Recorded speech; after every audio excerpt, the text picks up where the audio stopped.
raconte. Christophe Andelatte. Voici une histoire de médecin légiste que je tire du livre du docteur Michel Sapanet chez Plon, En direct de la morgue. L'histoire d'une femme que l'on retrouve dans une valise. Je l'ai écrite avec Nicolas Loupien, réalisation Céline Lebras. Europe 1, Christophe Andelatte.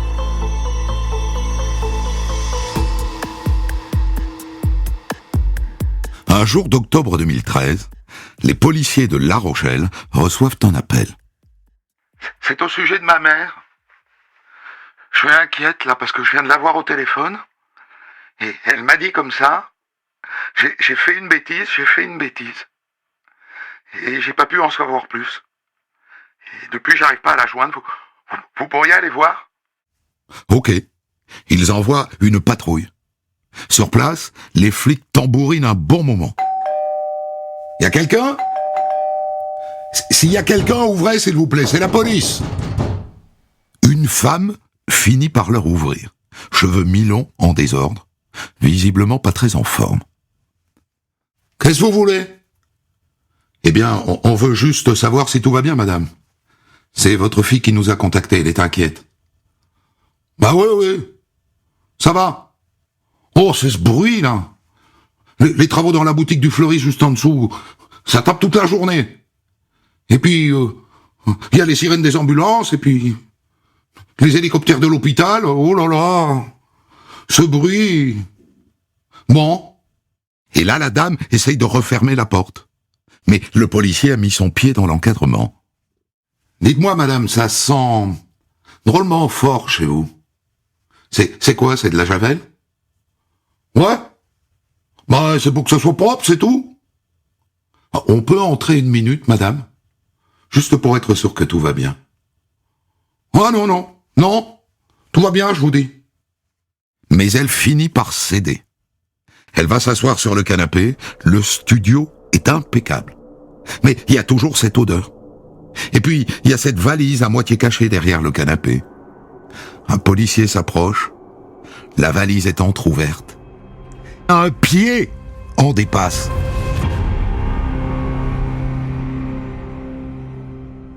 Ok, on arrête tout, hein. Personne ne touche plus à rien, et on appelle la police scientifique. Et le légiste aussi, hein, de permanence.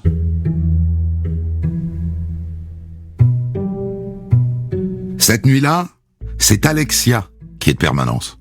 Elle débarque sur place, la valise est là, ouverte, et à l'intérieur, il y a le corps d'une femme d'un certain âge, nue, avec juste un string en dentelle blanche. Elle s'appelait Sylvette.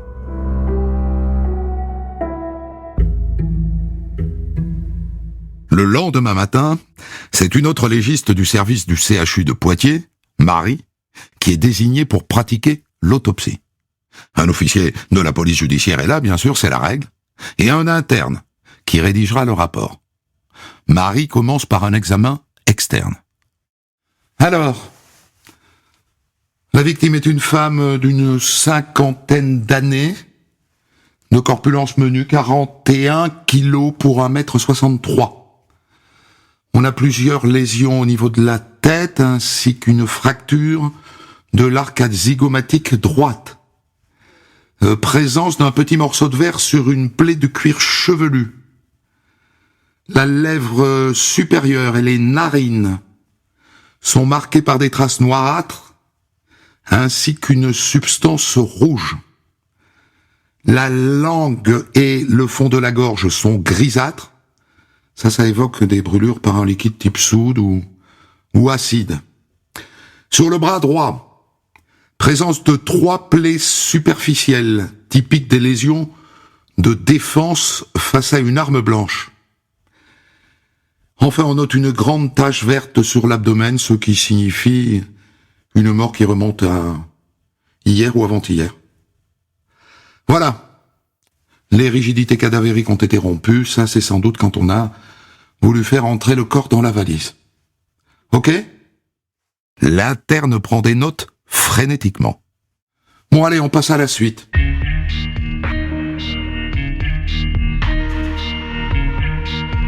La suite consiste à ouvrir le corps. La légiste identifie 4 plaies au niveau des poumons, à droite et à gauche, et l'une des plaies a atteint le cœur. Le décès a été rapide. Il y a aussi 2 plaies au niveau du foie. Et finalement, pas de traces de brûlure dans l'ésophage, donc pas d'ingestion de soude caustique. Après 4 heures de travail, Marie confie le corps aux agents d'amphithéâtre, à eux de lui redonner son apparence humaine. Et puis Marie file dans son bureau, rédiger sa conclusion provisoire, qu'elle envoie immédiatement par fax au procureur. Et elle donne une copie aux policiers. À eux maintenant, sous l'autorité du juge, de dire ce qui s'est passé dans ce studio.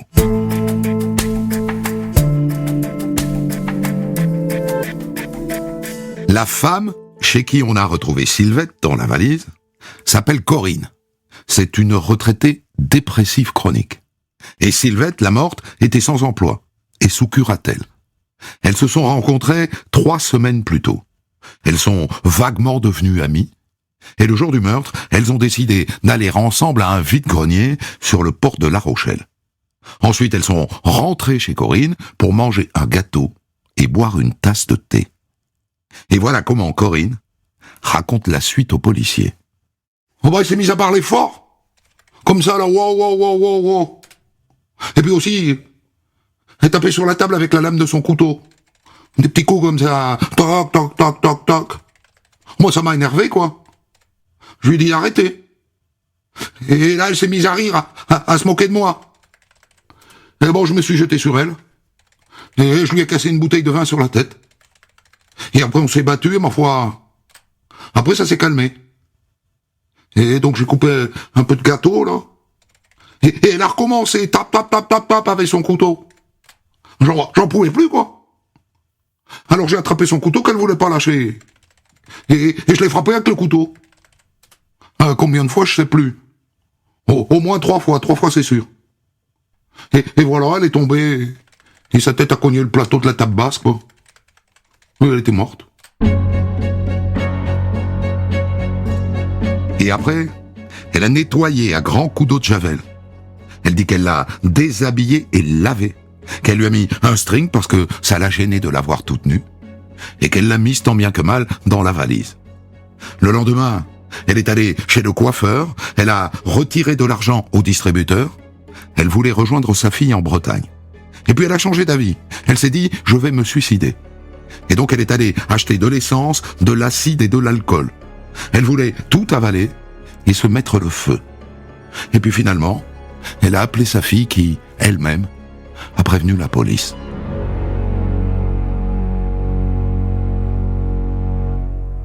Pour se faire une idée du rôle exact de Corinne dans le meurtre, 2 ans après, le juge d'instruction décide d'organiser une reconstitution dans son studio.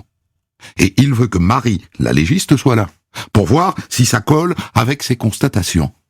Sauf que Marie, elle est en congé maternité, et donc, c'est le patron du service, le docteur Sapané, qui s'y colle. Et le voilà avec les autres, tous les autres, ils sont une bonne douzaine, dans le tout petit studio de Corinne qui fait 20 mètres carrés. Pas facile de se faire une place. Il y a le juge, sa greffière, 3 policiers, Corinne, bien sûr, encadrée par 2 agents de la pénitentiaire, ses avocats, le substitut du procureur, et donc le légiste. Ça fait moins de 2 mètres carrés par personne. Michel Sapané pose son sac à dos, il sort son matériel, c'est un appareil photo, un Nikon numérique D300, avec un zoom grand angle, 10-24. Ça, c'est idéal pour les petits espaces. Et donc, Corinne est là. C'est une petite femme ordinaire, banale.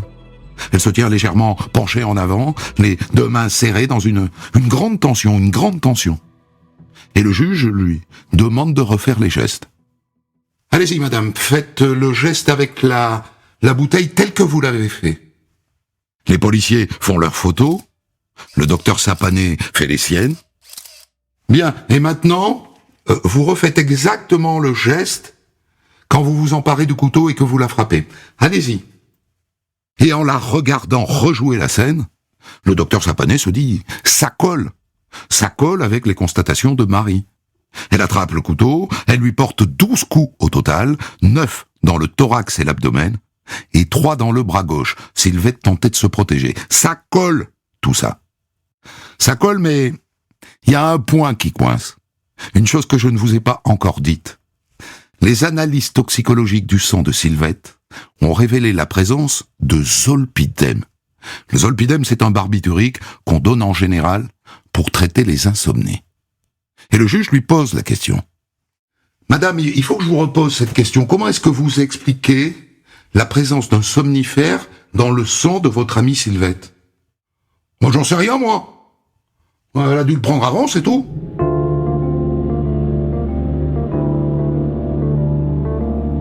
Deux ans plus tard, se tient le procès d'assises à Saintes. Procès auquel assiste, dans le cadre de sa formation, l'interne de l'équipe de médecine légale du CHU de Poitiers. Et le docteur Sapané est convoqué, bien sûr. Comme d'habitude, il arrive très en avance et il va s'asseoir dans la salle. Il a le droit. Et Corinne est là, dans son box un peu perdu tout en noir. La veille, on a raconté sa vie. Et Sapané se fait briefer par son interne qui était là. Bon, elle a raconté sa dépression, ses suicides. Bon, après, elle a pas eu une vie rigolote, hein. Elle a été violée par son père, comme d'ailleurs ses 9 frères et sœurs, donc vous voyez le tableau. Et puis sa mère, qui était complice du père, qui l'a poursuivie avec un couteau pour qu'elle se taise, quoi. Donc voilà, à 14 ans, elle s'est enfuie de chez elle avec sa sœur, bref. Bref, c'est une pauvre femme, quoi. Comme il est arrivé à l'avance, le docteur Sapané assiste à la déposition des experts psychiatres. Ça l'intéresse toujours, ça. Même s'il y a toutes sortes de psychiatres. Certains, on ne comprend pas un mot de ce qu'ils racontent. Ceux d'aujourd'hui, heureusement, sont pédagogues. Et nombreux. Et surtout pas d'accord entre eux. Le psy qu'il a vu en garde à vue dit qu'elle n'était pas dans le délire, qu'elle n'avait pas d'hallucination, mais que son jugement était altéré. Le deuxième psychiatre, qu'il a vu quand elle était hospitalisée en psychiatrie, au contraire a retenu une forme d'hallucination. Il parle de fureur pathologique. Et il dit que son discernement était aboli et qu'on ne peut pas la juger. Le troisième psychiatre l'a vue en prison et il est d'accord avec le premier. Et donc pour les départager, le juge d'instruction a désigné 3 autres psychiatres, en leur demandant de rendre une décision collégiale. Alors nous ne parvenons pas à expliquer son passage à l'acte, hein? Nous pensons qu'elle ne dit pas la vérité, en quelque sorte, et qu'elle nous mène en bateau. Et donc nous considérons qu'elle peut être jugée, mais en même temps nous considérons qu'elle relève plus de la psychiatrie et des soins psychiatriques que de la détention. Ah, la psychiatrie, c'est pas facile, hein.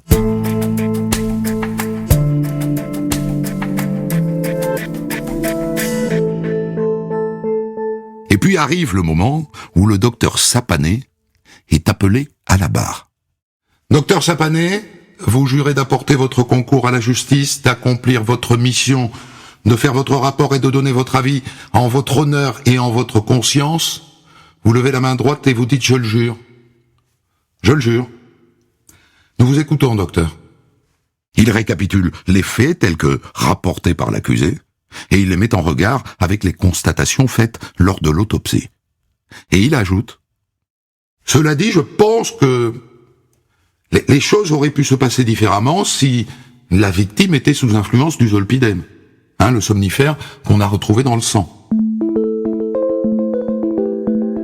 Ça tombe bien, les toxicologues témoignent juste après. 2 experts qui ont dosé tous les toxiques dans les liquides prélevés lors de l'autopsie et qui ont également examiné les cheveux de la victime, car les cheveux ont la mémoire des absorptions de drogue et de médicaments.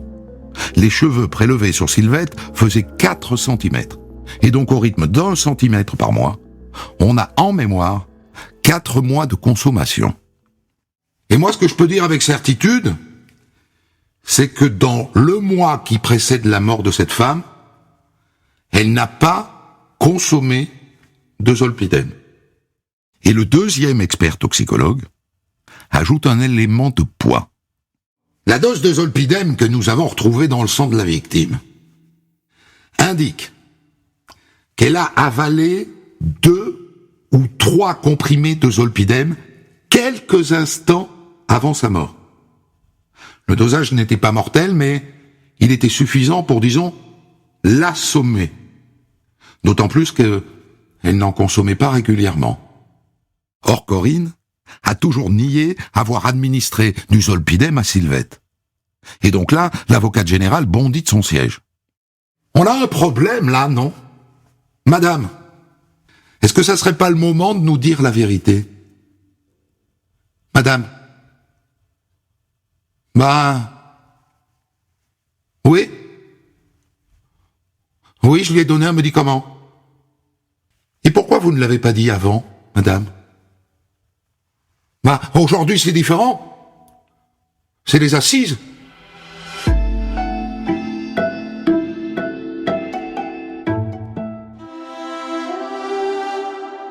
L'avocat de la partie civile plaide. Je rappelle ici le motif totalement futile de ce meurtre. Parce qu'elle parlait trop fort. Parce qu'elle tapotait sur la table avec son couteau.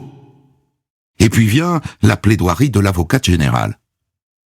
J'admets qu'on pourrait être tenté de classer ce meurtre comme un acte de folie. Mais tout de même, les enquêteurs ont démontré que cette femme n'était pas si déséquilibrée qu'il n'y paraît. Elle nettoie la scène de crime parfaitement, c'est du jamais vu. Et ensuite, elle s'organise pour partir rapidement, sans doute, avec ce corps dans cette valise. Et nous avons vu ensuite sa capacité à mentir, à manipuler les gens. Et tout cela témoigne d'une capacité d'organisation qui s'accommode assez mal d'une pathologie psychiatrique grave. Alors oui, je considère que c'est une rescapée, mais il n'empêche que cette femme est dangereuse. Et cette femme, je vous demande de la condamner à une peine qui ne saurait être inférieure à 10 années de réclusion criminelle. Et puis vient la plaidoirie de l'avocate de Corinne. On nous a dit que l'état de santé mentale de Corinne était altéré. Certes, elle n'est pas irresponsable, mais, nous dit-on, elle relève plus de la psychiatrie que de la détention. Et donc, moi, je dis que son passé traumatique, son état dépressif, qui est très sérieux, et l'absence de mobile de cet acte fou, justifie une diminution de peine. Madame, levez-vous, je vous prie, comme le prévoit le Code de procédure pénale, vous avez la parole en dernier. Nous vous écoutons. Je voudrais dire que je regrette et que je demande pardon.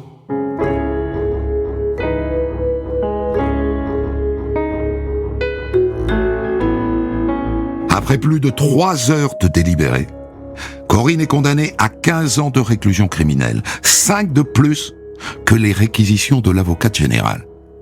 Et elle ne fera pas appel.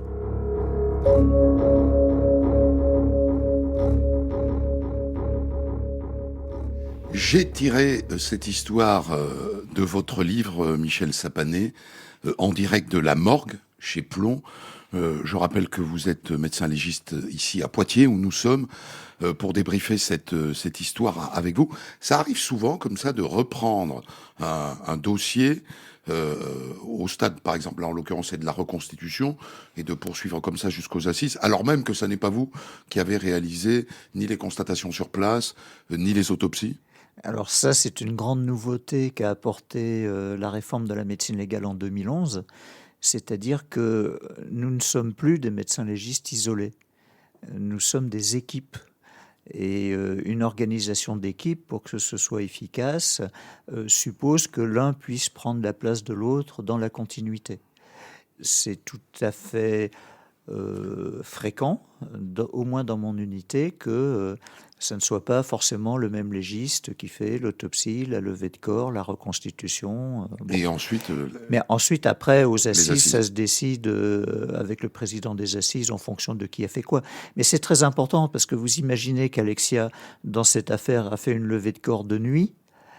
Donc le lendemain matin, Elle ne peut pas être à l'autopsie. il faut être la même. raisonnable. On a fait, elle a passé sa nuit sur place, plus les heures de trajet. Ça veut dire que finalement, elle a consacré 5 heures au minimum, oui, même 6 heures au minimum de sa nuit. Et donc le lendemain peut pas matin enchaîner. à 9 heures, il faut être raisonnable. Est-ce que vous laisseriez opérer un chirurgien dans ces conditions? Non. Voilà. Eh ben, pour les médecins légistes, c'est pareil. Donc on passe le relais, mais l'information, elle circule. Et après, on fait, dans ces cas-là, on fait très souvent une reprise du dossier avec une supervision générale et on fait signer plusieurs experts, ce qui laisse la possibilité au président de décider en fonction des problèmes d'organisation. Alors, votre témoignage au procès est intéressant et la manière dont vous racontez le procès aussi, parce que vous êtes l'un des acteurs de la chaîne judiciaire et on sent que vous vous amusez d'autres acteurs que sont les experts psychiatres. Vous êtes l'homme de la science dure et l'expert psychiatre est l'homme de la science molle. Ça saute aux yeux dans ce procès. Ils sont 3, ils sont pas d'accord. On en nomme 3 autres qui sont pas d'accord avec les 3 précédents. Donc c'est extraordinaire. C'est la science la plus molle de l'expertise légale. Alors, votre expression va pas plaire à mon équipe où j'ai une grosse représentation de psychiatres. Oui. Voilà. Mais dans mon équipe, ce sont des psychiatres qui ont la tête sur les épaules, qui font partie de ces gens qui, d'abord, ont une grande capacité à expliquer, y compris dans les incertitudes pour ce qui concerne le discernement, son abolition ou sa diminution du discernement. Après, c'est vrai que de temps en temps, on est quand même surpris qu'on puisse penser qu'un système qui est organisé, préparé, comme ici, c'est-à-dire la préparation, il y a cette prise de zolpidem, évidemment, qui met en l'air toute la défense de la victime. C'est avant, donc c'est réfléchi. Ensuite, le meurtre a lieu et on va tout faire pour éliminer toutes les traces. L'auteur a donné son préavis pour quitter l'appartement, a pris un billet pour aller ailleurs, est allé chez le coiffeur le lendemain. Enfin bon, c'est une femme organisée. C'est une femme organisée. Ouais. Alors bon, il y a des psychiatres qui vont vous dire que cette hyper-organisation prouve que... D'accord, mais enfin... Que son jugement était altéré, qu'en fait... Oui, mais c'est après... une femme qui est psychotique. Oui, alors après, en tout cas, elle n'était pas dans le délire, elle avait pas elle a un passé, d'accord, mais heureusement, tous les gens qui ont un passé douloureux ne deviennent pas criminels. Et après, c'est vrai que de l'extérieur, on a de temps en temps un peu de mal à comprendre, mais bon, c'est la vie, c'est la science, la psychiatrie, effectivement... c'est du comportemental, beaucoup, et c'est difficile, je le reconnais. Ouais. C'est d'ailleurs presque la seule spécialité médicale qui vous échappe. C'est-à-dire que vous êtes multicompétent en plein de choses, mais pas en psychiatrie. Non, dans d'autres domaines, je suis absolument pas compétent. Bon, il y a plein de domaines où on a besoin d'autres spécialistes. On travaille avec toutes les spécialités médicales. Et on travaille également avec des experts en tout et n'importe quoi, ça dépend des circonstances. En armes blanches, en armes à feu, en explosifs, en incendie, en accident de voiture, en accident de camion, en accident d'hélicoptère, d'avion, etc. Il y a des experts dans tout ça. Il y a des experts dans tout ça. Et on n'est qu'un maillon de la chaîne, il faut être très conscient de ça. Il y a des jours, on est la pièce essentielle du procès, et il y a des jours, on n'est rien. Notre déposition... oui. Passe comme une lettre à la poste. Oui, parce que de toute façon, c'est tellement évident pour tout le monde. Bon. Alors, l'histoire, là, en l'occurrence, est résolue par les toxicologues à partir des prélèvements que vous avez réalisés. C'est pas un peu frustrant, ça ? Ah, pas du tout. On est des petits collectionneurs d'indices. On est les petites mains des autres, en même temps. Il faut savoir reconnaître ça, c'est très important. J'ai aucune compétence pour aller faire des analyses toxicologiques. J'ai une certaine compétence pour interpréter les effets de ces toxiques sur le comportement, mais pas pour tout. Bon, le zolpidem, c'est une molécule qui est très bien connue. Qui est très utilisée en matière criminelle. Donc, alors en matière criminelle, mais surtout dans la vie quotidienne. Voilà, donc à partir de là, les effets sont connus. On n'a pas de grosses difficultés à interpréter qu'est-ce que ça peut avoir comme action, en sachant que ça peut être modifié par la présence d'alcool ou pas, etc. Donc on a des connaissances de base pour répondre à certaines questions, et il y a d'autres fois, c'est vraiment le toxicologue qui est indispensable.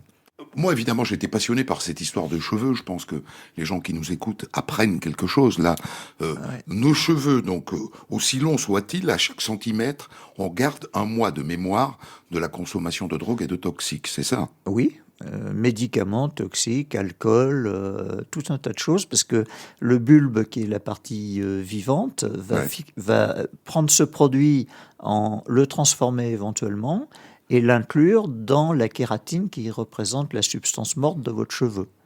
Et donc, si mes cheveux font 10 cm, il y a 10 mois de 10 mémoire mois, de ma consommation uniquement de drogue et de toxiques. C'est-à-dire... alcool aussi. L'alcool Donc, aussi. Tous les xénobiotiques, ce qu'on appelle les xénobiotiques, c'est-à-dire les substances étrangères. Alors tous ne sont pas forcément métabolisés par le cheveu, mais c'est vrai que les toxicologues ont là une voie d'accès au passé médical et toxicomane des gens. Donc pour commettre le crime parfait, il faudrait raser la victime après. Si on a rasé la victime, vous ne savez pas qu'elle a pris du zolpidem. Ou enfin on aura on ira chercher ailleurs. Est-ce que ce qui Mais je ne vais pas tout vous dire, je ne voudrais pas donner les recettes. Est-ce que ce qui va dans les cheveux va aussi dans les poils les poils du pubis, par exemple, ou les dessous de bras? Oui. Donc il faut aussi raser intégralement. Oui. D'accord. Les sourcils aussi. Les sourcils aussi ont la mémoire. Sûr, oui. Bon, ils poussent moins. Ça, c'est important parce que ce que vous... on ne dit pas tout, parce que, attendez, c'est comme la police technique scientifique, si vous saviez tout ce qu'ils sont capables de faire. Non, mais c'est pour ça, le crime parfait. Alors, attention, on fait la différence entre le crime gratuit et le crime parfait. Le crime parfait, c'est celui dont vous avez profité, soit psychologiquement, soit financièrement, et pour lequel vous n'êtes pas pris. Il ne suffit pas de faire pas vu, pas pris. Et on peut même être jugé pour un cadavre qui a disparu et qu'on n'a jamais retrouvé. Qu'est-ce qu'il y a d'autre comme organe qui garde de la mémoire, comme ça? Oui, il y en a d'autres encore. Lequel? Je dis pas. Ah, vous voulez pas que je puisse commettre le crime parfait? Non. Michel Sapanet, je vous remercie de raconter toutes vos histoires dans des livres. Le livre s'appelle En direct de la morgue. Il est publié chez Plomb. Des centaines d'histoires disponibles sur vos plateformes d'écoute et sur europe1.fr.